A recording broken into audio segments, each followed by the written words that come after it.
Hello, everyone, for this new edition of 3D Experience World down in Nashville, Tennessee, and online. It's an hybrid event.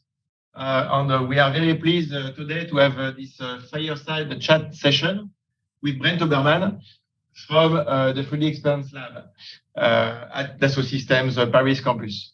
So the 3D Experience Lab initiative is the open innovation lab of Dassault Systèmes that accelerates disruptive startups that strongly impact the society. This is our mission since day one. And with this objective, we are looking for startups that are acting positively in one or several sustainable development goals. And we help them by providing software, providing platform, providing mentors. We help them to succeed. And this session with Brent today is about funding, how to raise capital. This is often a situation you need to face, especially early stage when you start your project, your company. And I'm very pleased to be with Brent Hoberman. Hi, Brent. Hi, how are you? Very good, thank you. And thank you for being here with us from London. You are in London, right, Brent? Absolutely. So, Brent, those who don't know you, you started long ago on this entrepreneurship thing with lastminute.com. We can see you here. Yeah. So you created Last Minute. When was it exactly? We launched in 1998 and went public in 2000. Great. And it was one of the first great success of the internet, especially e-commerce thing. And you were launching this with it was you were not the only founder. You were with Martha, right? With Martha Lane Fox, now Baroness Lane Fox, yes. And then you created a few other business like MyDeco. And it's when we met, actually, Brent, you remember, in Milan. The objective was to create a 3D virtual world to decorate apartments and to sell online the furnitures. We were in Milan together. Milan. We were early then. Maybe too early. And it's maybe a topic that we need to discuss. Is the timing is an essence in the startup environment and in the business in general. And it's something that needs to be taken into account. And then you created Founders Factory. Absolutely. An incubator based in London. We often met also at Founders Forum, this amazing event you created. Some are saying that it is the Davos of the tech, which is an invite-only event with connecting, in fact, the investors and the entrepreneurs, if I may sum up. And you also created Made.com with Ning Li and all the team. You are also having a fund for early stage, First Minute Capital. And you have some particular interest, especially with accelerator on promoting, on helping female founders, which is also very important to know. So maybe first, as the first question, before talking about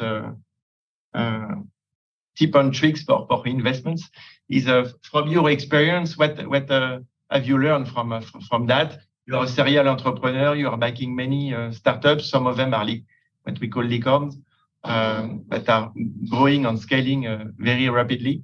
As a serial entrepreneur, what is your first thoughts? On what makes a business successful or... Exactly. Yeah. Look, I would argue it's just, can it be a talent magnet is the first thing. Can you attract amazing talent? And within that, there's lots of complexity, actually. It's a simple thing to say, but when someone's in front of us, how do we think they're going to attract great talent? So partly it's about, are they building, a business that is fascinating and has purpose these days? Is it, and is that in of itself interesting? Is the founder themselves someone who would be inspiring to work for and therefore is going to be able to build a great team? Have they got credibility? So what have they done to show, even when they're just a couple of people, why might they win? Why are they credible to conquer that space? And have they got great people around them? Have they been able to convince even a few people that are amazing, that their idea is worth putting time, money, and effort into? And then I think you said it with timing. Why them and why now? Is this the right moment to launch that business? What's changed? And then other smart friends of mine in venture capital would say things like, can they build a defensible moat? Is there something, what's going to be defensible when this business gets to scale? If it works, to quote Sequoia, what can go right? So there's something about what can go wrong, but there's also about what can go right. If everything goes right, is this thing going to be enormous? And that's partly, again, goes back to, if that's true, then you can attract, then you can convince everyone this is going to go right, and then you can attract great talent. So then you get into a virtuous circle. So how do those people get into that virtuous circle? Yeah, so it's really about people, right?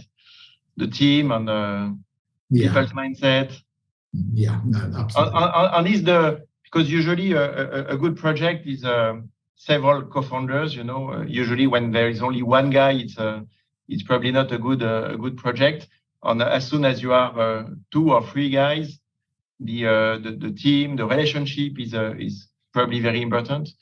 And from your experience, the first project with Last Minute, you were too, right, at the really beginning? I mean, the very beginning, I had the idea, and so it was but I persuaded Martha to join me because I wanted to do it with a co-founder, because I knew how much pressure it was to start a business on your own. So I didn't want to do that, and I also wanted someone with complementary skills, and I wanted someone who could share, as I say, share the ups and downs. And trust, I guess, is very important. Yeah. Especially if you want to go long term. Yeah, and I think it's energizing. It should be energizing to have somebody you can bounce ideas off. Yeah. So then, for you, what is the best teams when you have, because you hear pitch all day long? Is that 2 persons, 3, 4? What's the best for you? Is that only male or a mix? A different generation? It's only white men, definitely. No, so obviously, I think the key thing is complementary skills. But when you're a generalist investor like us, that you can't say we're only going to invest in ethnic minorities or only invest in women. Obviously, you would love to do that support, but you can't. That's not what the job entails. But the job can say, yes, there is recognition that, as has become a cliche and everyone knows, yes, diversity of thought, and so therefore diverse teams are exciting to back. But I think the other bit that we haven't spoken about really is when you look at teams that are going to succeed, it's the complementarity we talked about, but it's also having incredible drive, passion, energy, and motivation. So some of the best early startups I did, I invested in absolute mavericks who were borderline insane in terms of how much they wanted to win and succeed. They were driven by something. It was either one of them was where he had fallen out with a co-founder, felt he was badly treated, and was going to prove himself.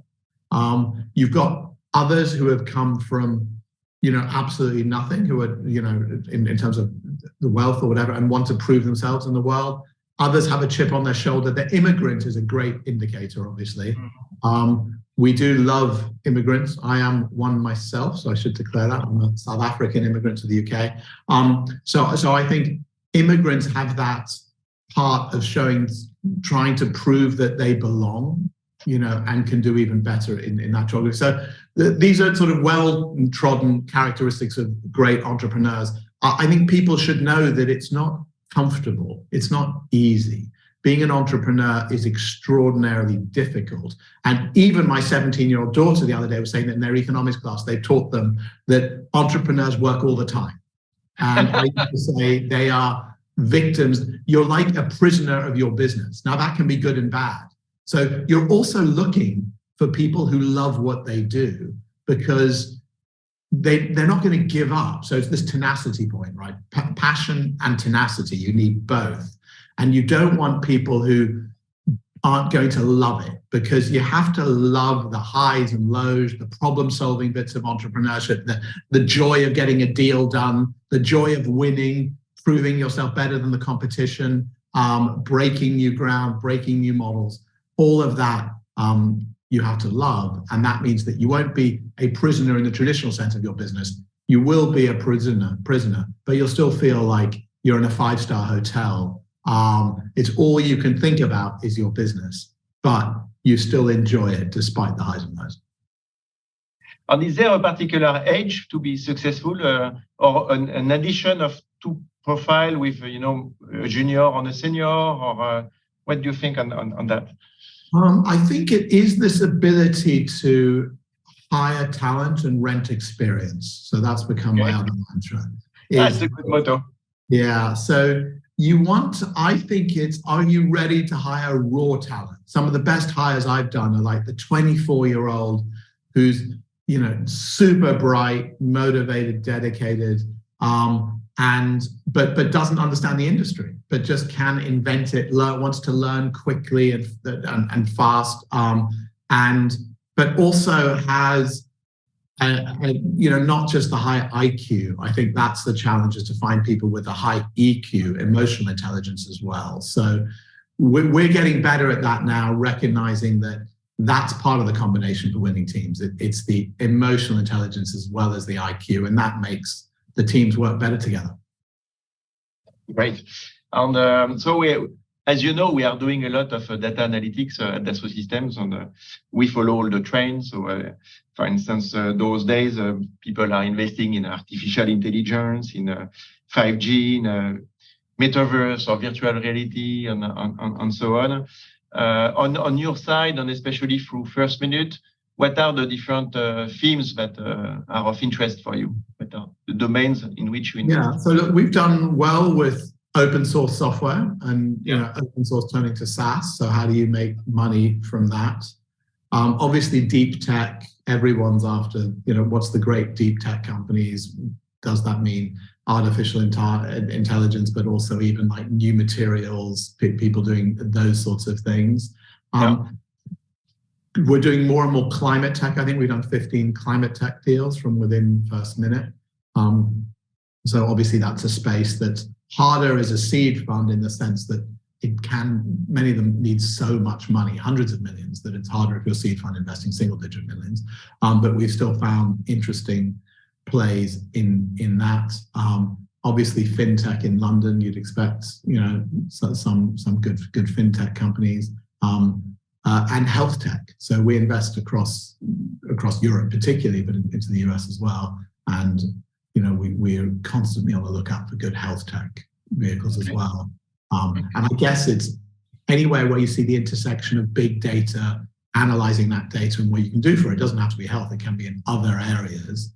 And then I think it's where you can see that building a sort of a competitive moat. So building unique data sets and unique ways to deal with them, meaning it's harder for competitors to suddenly drive down margins.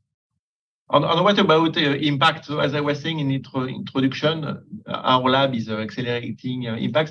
I remember it was the Founder Forum 3 or 4 years ago. You were focusing on those sustainable development goals with some workshops. I guess you remember this. You were organizing all that. Is this something important for you in your investment, or not? I think there's two things about that. I think when you're doing impact, when you're doing a startup, one of the ways to get talent is to have purpose. So the sustainable development goals fit with that. So we do find, obviously, talent wants purpose. So mission statements are more important in attracting talent than they were, I would say, 10 or 20 years ago. So that's important. Also, there is a wall of money going after solving big global problems. So I think if you're a seed investor and you want to get follow-on capital simplistically, then you're more likely to when you are trying to solve some of those big global problems. So we do have things like Founders Pledge, which is a sort of more of a specialist in this. So we haven't spoken about that. That's the where you have thousands of entrepreneurs who give on average now 11% of what they will exit to charities focused around solving some of these big global challenges. So entrepreneurs' minds and money is exciting in that sort of founders pledge role. And then we have climate sub-funds that we're looking at. We have actually also got the Creator Fund, which is a sort of dorm room fund, so investing in IP and students. So that one spun out of Founders Factory. We are looking to launch a vehicle for tech for good out of Founders Factory, an incubator that would just do tech for good projects in a bigger way. We already have a partnership with Nesta, which is a government agency where we're solving problems like loneliness in older age and things like that. That's very interesting, by the way. Yeah, so interesting. So I think you get these, we're certainly at a point where tech is so big that what would have been too niche before, that's the one bad part. It's no longer too niche. And as we are at the 3D Experience World, obviously a lot of our audience are designing and engineering products. So coming about product, it's hardware. If we look at this robot, and by the way, I think it's a company, a startup from UK, Automata, designing this robot. A very affordable robot. Which we are seed investors in, right, Frederic? And you are seed investors, and I think you made the connection with us, with the team. And they are using SolidWorks to engineer this robot. Is this type of project, which are hardware and usually more capital incentive, especially for launching the production, is this more complicated to finance, or is it like, any AI or technology? I wish I could. Yeah, I wish I could say it's easy. It's really hard because of the obvious things that software scales globally very quickly, and hardware simply doesn't.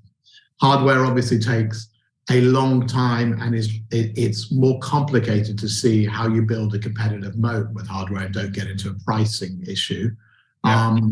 We also have, as well as Automata, another company we've got is Karakuri, which I think you probably see. Robots for restaurants now for the restaurants with robots, yes. And now not unfortunately the fully scaled consumer facing restaurant, which is my dream. I might still do that in another company, but it's become a platform to sell robots to quick service restaurants. So in other words, their biggest product now they expect will be launched this month is a chip fryer. So a robotic chip fryer as an example. Yeah. But the point about why these are really hard is because A, they take a lot of money for seed businesses and time, and B, there are many fewer funds who will do follow-on capital into these sorts of businesses. So many the venture capitalists just say hardware is hard, so they stay away from it. So what would be your advice for those young entrepreneurs to have in their pitch deck? What is the critical, information they need to reinsure investors? What are the critical things they should mention? Is this regards just to hardware or in general? For hardware, yeah. For hardware. I think it's how do they find product market fit? The use of funds. Can they convince the investor that with the amount they are raising, they have enough cushion to prove something? So one thing I've learned in both these businesses actually is it really does take longer and is harder than you think. So,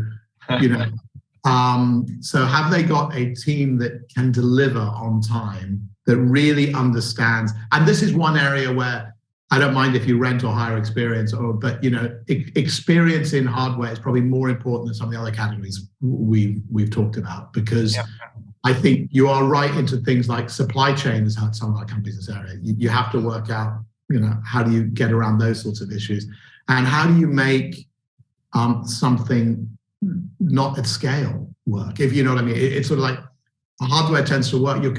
When you're making thousands of these things, when you're a startup, you have to make single units. So can you be really savvy about making a single unit and then working out how that really is a prototype of something you can make thousands of affordably, and not have to re-engineer the whole thing again? So I think one of the challenges with this sort of world is people, and maybe your software can help people know that, work that through, is not how to make a single unit that doesn't prove enough.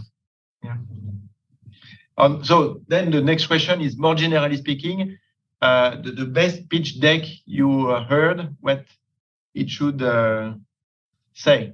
You with well, the best the best pitches I've ever had are actually in seed, which is what we do really early.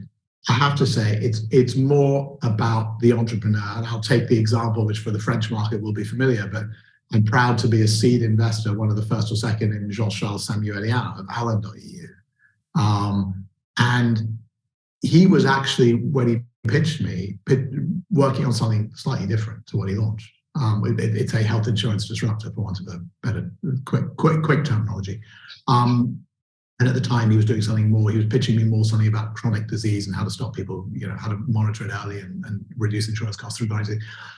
So it was a very quick gut instinct in that this is someone who'd done something very interesting before. He built, as you probably know, Explicit, which is composite materials and making them more lightweight for airplanes.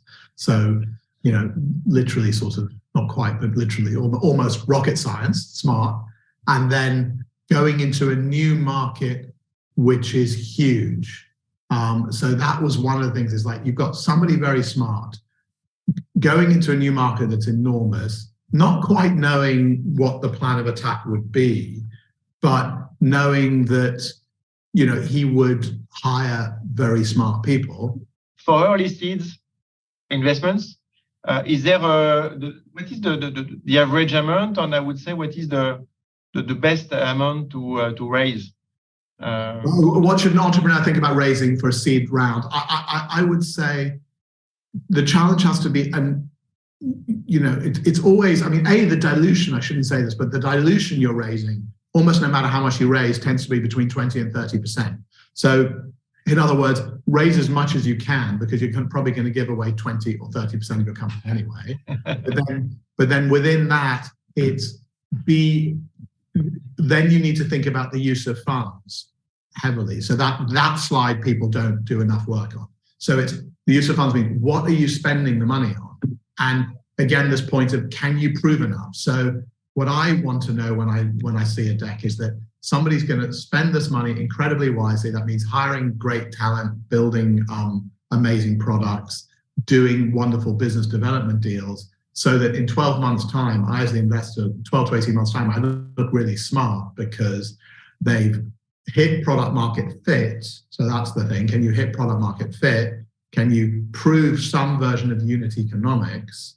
And can you get, in my world, the Series A investors excited about what you're doing? So it's one of the things there is just sort of, if you're some of the sort of normal businesses, it would be sort of £100,000 a month would be a key metric. So how do you get to something like that number with decent unit economics? Unfortunately, the days of 2000 and 2021, when you could give product away at a loss and people would still love you for it, that time is gone again.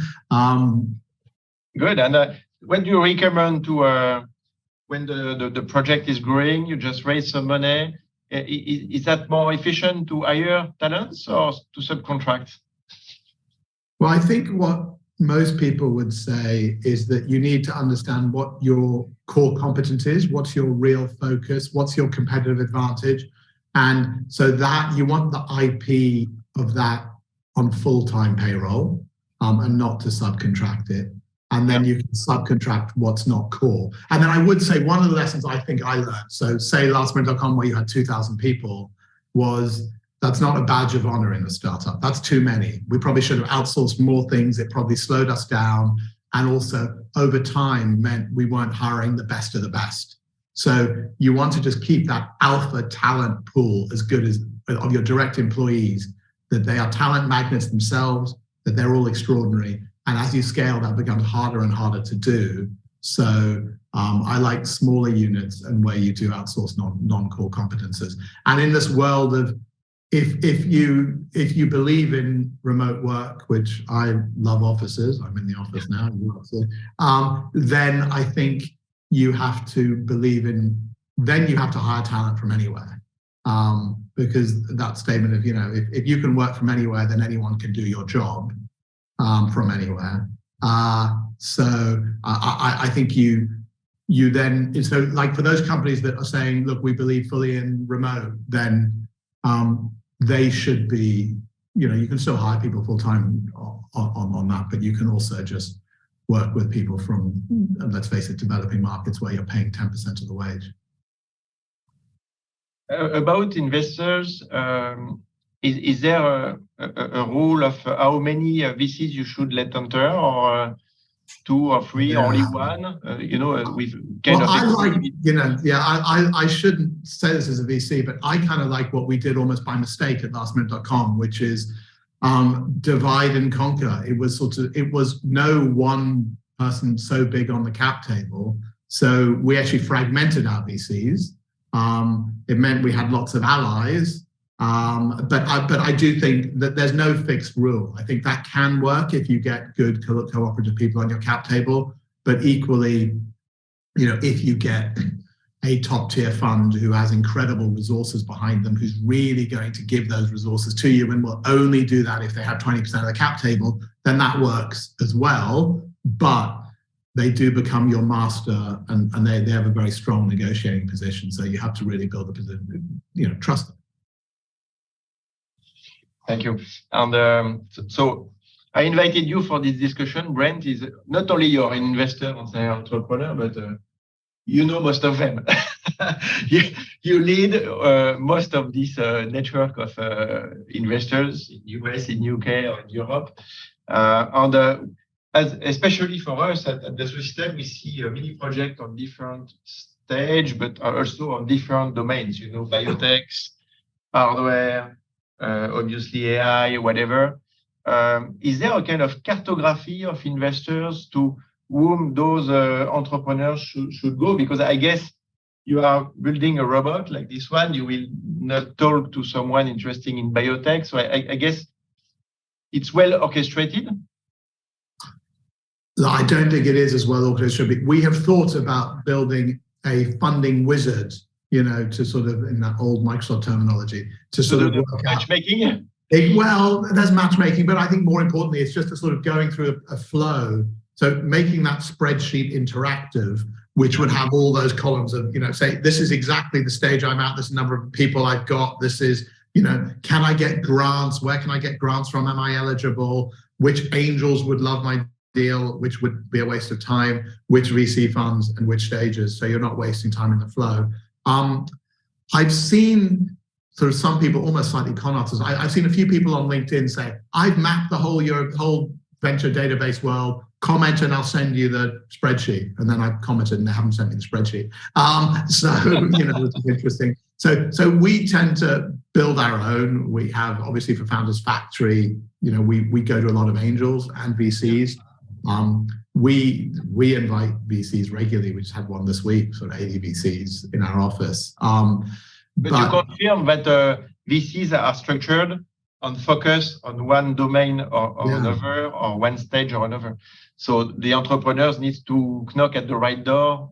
Yeah, and the right person within the VC. So it's also the other challenge is the right person, because obviously some of these funds are so big, Sequoia, Andreessen, Accel, where they will do things at every stage, but can you get the attention of the right person to do it? I mean, obviously, now maybe somebody can use ChatGPT and stuff to sort of scrape Crunchbase and to sort of do the analysis, because one of the best ways, for want of a shorthand, is say you are a hardware company. The first thing you should do is look at similar hardware companies and who is invested in, right? It's pretty obvious, but it's actually quite a lot of work. I mean, I've still found sort of bumped into companies sort of which our CEOs don't know about. They're investing in their area. And I'm like, how do they not know about it? Because it's still too opaque and complicated. But I'd be interested in anyone who has sort of cracked that or who sees that a really good solution to it. Obviously, there are, Crunchbase, PitchBook, Deal Room. Yeah. There are these sort of databases that are But to know really your market and your competition, it's definitely where we help the startups, because as you know, we have our NetVibes portfolio to scroll the data and do a competitive analysis, for instance. And usually for each new startups we support and accelerate, we help them to build their own dashboard, so that they know all their competitors. But usually when we get them, they already pitched. So what you say is they should have this information earlier so that when they pitch to the investors, they exactly know the market. Yeah. I mean, I get lots of emails from people who clearly found us on Signalfire or somewhere, some of these platforms, and they say, I see you've invested in, you can tell when they've done it as well. So it's like, there's one simple data point. I see you've invested in our subsector space, and they sort of haven't got it quite right, because it's sort of like, it's 1 out of 400 companies that we've invested in. And they're calling that our investment thesis, which it isn't. So it does take one layer more of work to say, look, it's not because we invested in one company that might be similar to you that we're the right fit. They then need to work out, who's invested in lots of companies that have some pattern recognition that might trigger investment. So we talk about Founders Factory, which is your incubator. What type of services and help are you providing to those startups? Yeah, so Founders Factory, we'd say that it is, well capitalized for an incubator accelerator and helps more than almost any other one we could think of. So we've got something like 85, and I think with new investors, we'll probably go to 100 soon, full-time employees. So many of these work just on mentors, these incubator accelerators. We prefer to have full-time employees. And what does that mean they actually help with? Obviously, we have technical employees who can help with build, user interface design, helping them find product market fit. Business development, obviously very important, helping them find sales leads, and talent, helping them with hiring, and then helping them do capital raising. So those would be, I think, some of the key priorities of what our team would work on. And then the differentiator of Founders Factory is this idea that corporates are super keen to use open innovation and work with startups. You're a good example of that. Yeah. So why not play to that strength and help startups work with corporates? So we're backed by about 15 of the world's best corporates who put money into Founders Factory so that they can interface and support and help startups grow. By the way, do you recommend startups to have corporate as investors? Yeah, I do, so long as the terms are right. I think you'll see a couple of people, I have a few friends who say, never let a corporate, they've had a bad experience with corporate investing or whatever. I think that's where lawyers earn their value. Corporates should come in like any other investor without special rights, without rights of first refusal, those sorts of things. So if they're happy to do that, then there's no downside I can see to taking them. And I think the caveat is, I think there is one other thing you can then do. If you want to motivate the corporate, in addition, you can offer them warrants if they have more market share on your platform or something. If they really help more than a normal investor, then you might want to give them warrants and they could trigger that. And you mentioned, some first right of refusal or some low potential clauses. Probably entrepreneurs need to be careful of such a request from investors. What are the key topics on which they must be careful? Well, I think they must understand that a right of first refusal will stop other investors coming in. So basically, it puts a limit on the sale price, which will stop smart investors coming in. So I think that would be the most important thing. Then I think it would be also drag along and tag along clauses. In other words, ensure that you can force the corporate to sell. If you have a buyer for your company for 500 million, you can force the minority investors and the corporate as well to sell at a price that's reasonable. And that may mean selling to their competitor. So this would be the challenge. Maybe you're happy the corporate's so great, you'd be happy to say, okay, I won't do it to your top 3 competitors and you can have that exemption, but for everyone else, you need to have a drag along clause so your shares will be dragged. So I think those would be typical things that corporates might try. Okay. So to come back on the incubator things, you recommend startups to join an incubator, or do you think they could succeed on their own? I think this is the challenge of the incubator world, and this is why we set up Founders Factory, is because our whole aim was to say, I'd never met an incubator I would have joined when I was young and doing lots of it. So how can we add enough value to make the incubator worth it? So I think we think that corporate product market fit helps. We think hiring like growth marketing teams that help you as a startup and having those people work fully for us and therefore for you as a startup makes sense, because you couldn't afford them or hire that talent that early in your journey. So the point is, can the question when you're looking at an accelerator is say, can this accelerator help me gain 6 months or a year in timing? Will it make my next round more expensive? In other words, any dilution I'm getting from giving the incubator accelerator equity, I'm more than making up for, because they're going to make me so much more valuable. So Brent, you are mentioning, as you say, that it's better for a startup to join an incubator to be successful. I have another question for you. In the introduction, we mentioned your different initiatives. Let's talk about accelerator. This is for female rights for founders. Yes. Why have you created that? So we created Accelerate Her, which has actually now been rebranded as EQL Her, for those that are Googling. And we created it some 5+ years ago because there was this obvious gender imbalance in technology. Yeah. And a gender imbalance at Founders Forum itself, because the criteria to get an invite for Founders Forum is pretty stringent. Your company really must be worth over $500 million, or you must be building the next DeepMind or something, really breakthrough. So it meant that we end up at about 20% women, which actually, is quite good, dare I say it, for a tech event that is highly selective, because it highlights the problem of, a underrepresentation of female founders. So there was a lot of impetus to try and say, look, how do we help women earlier in their journey, and how do we mix? How do we get amazing men to help amazing female founders?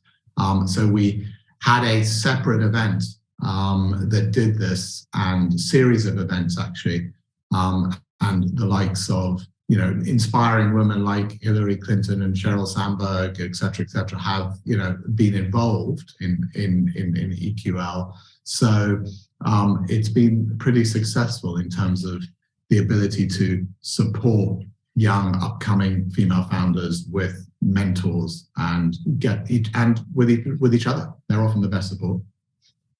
And do you see a difference when the startup is led by a woman or by a man? Is there some?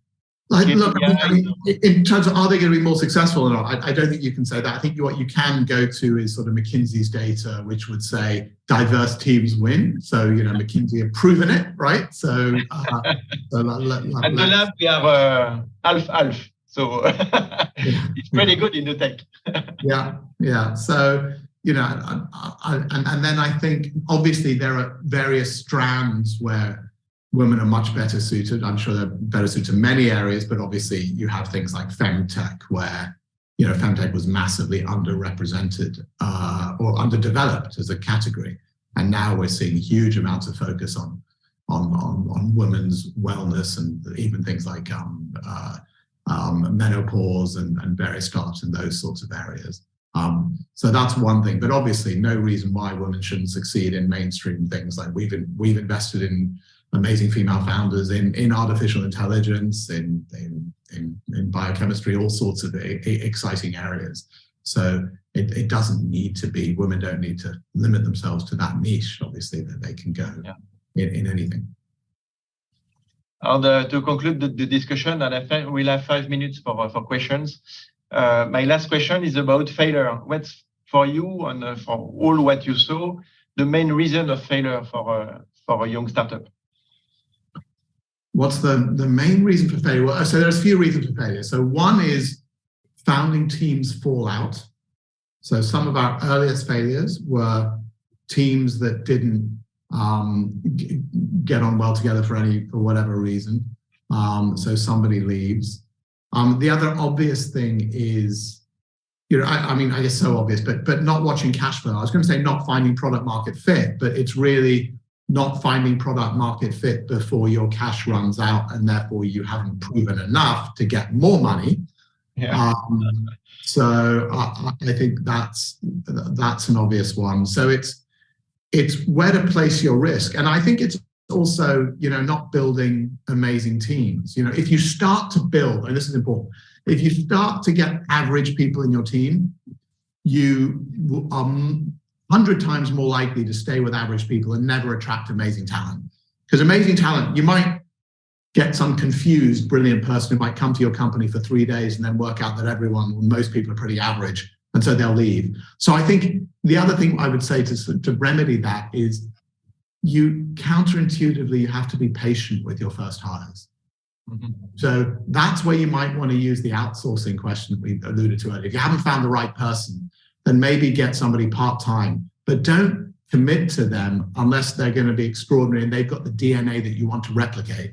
Because startup DNA is like human DNA. It is self-replicating. Good answer. So now we have 4 minutes left. It's time for taking few questions. As you know, we take questions from the community. I have one from Frank. How and at what stage do you decide to exit in a startup you invested in?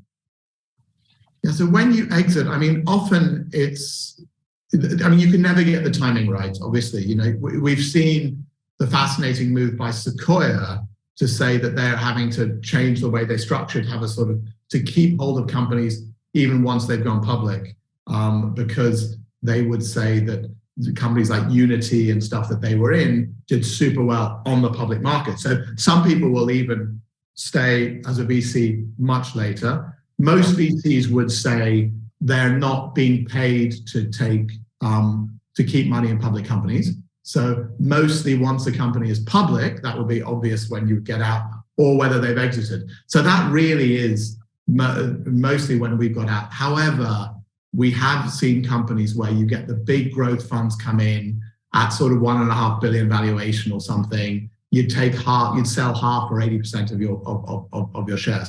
But mostly VCs will say, it's your winners that are going to keep getting marked up. You should stay with them. So you stay with them pretty late. Venture capital fund cycles are obviously between 10 and 12 years. So that's the other part of the answer is most of your VC friends or backers would want to get out before 10 or 12 years because that's the end of the fund cycle. Okay. Thank you. Another one from Abhishek. What are the 3 main points in a pitch deck that will influence your decision to invest or not?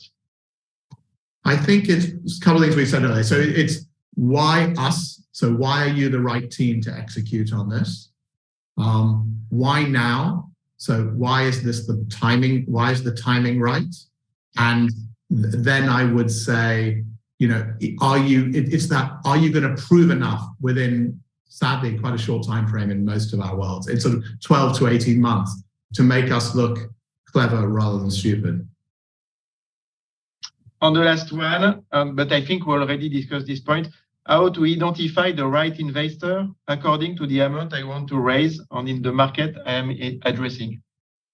Yeah, so I think identifying the right, to answer that question, I think it really is, we have spoken about it a bit before, but to be clear, I think it's looking at what other players that are similar to you, who's invested in them. So that's the best way to cut through the complexity in the data is say, here are companies at similar stage, tackling related problems, not the same problem, but either a sort of a deep tech or a health tech or whatever, if you're in those sort of categories, or a quantum, and look at who are the backers of those sorts of players. And then the other thing is ask your friends who are entrepreneurs. Yep. Hopefully you've got some. Ask them who's their favorite investor, who's added the most value is the other thing. First Minute Capital tries to say we're the most helpful seed fund in Europe. So find people who that's their modus operandi. That's what they're desperately trying to do, is prove to you, the founder, that they can be helpful. So you can try and get any money, but you can also hopefully be in a position to try and get smart, helpful money. Yeah. And finally, final question, who are all those guys behind you? So all these guys behind us are people who've been to Founders Forum. So they range from the sort of Reid Hoffmans and Eric Schmidts to Johnny Ive to, so huge amounts of top entrepreneurs. I mean, last year's Founders Forum, we had 150 unicorn investors at the unicorn founders, sorry, at the event. That's huge. So thank you very much, Brent, to be with us today for this conversation on share your expertise, your experience on funding. Hopefully, you enjoyed all these 3D Experience World visitors and users. If you need some investments, maybe they could drive and submit their project to you guys. We would love that. Absolutely. So in fact, the best is to do what? To go on the website and contact you? Yeah, I mean, they can, find me I'm pretty active on LinkedIn. So send a message on LinkedIn. I saw you were featured as a top influencer on LinkedIn. Yes, I'm proudly one of the 100 people in the UK, I think it is. So yeah, I think the platform's amazing actually for finding great entrepreneurs and amplifying the message of entrepreneurs. And they will find all information on First Minute Capital website? Yes, firstminute.capital and obviously foundersfactory.com as well. On Founders Factories for the incubator. So thank you very much, Brent. It was an amazing discussion. Great, thank you. Hope to meet many of you in person. Thank you. Bye-bye.